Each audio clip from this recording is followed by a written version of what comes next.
Good evening mga katropang maglalado. Magsasalang ulit ako ngayon ng mga itlog ng panabong.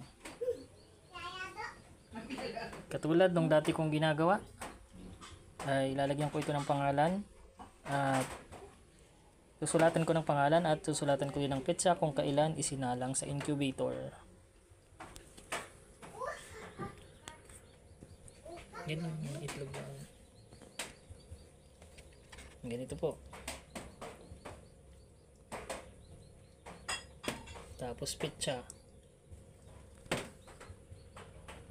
July 28.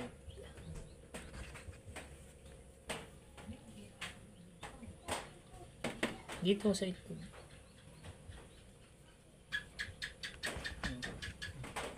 Okay na mga katropa. Okay na, napangalanan ko na. Ang sunod naman na gagawin ay isasalang ko sa incubator. Katropang maglalado, ito po yung aking incubator. At mayroong mga nagpipisa ng mga sisiw. Ayan po, kung makikita ninyo, malapit nang magpisa itong isa. Ito na lang po yung natitira.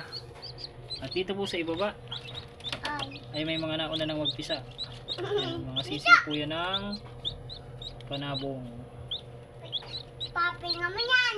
So ang gagawin ko ngayon ay isasalang ko na yung pinangalanan ko kanina at ilagyan ko ng pets. Ayan, naisalang ko na mga katropang maglalado.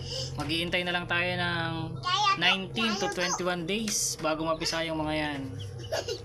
So ayan po, happy farming. Good night.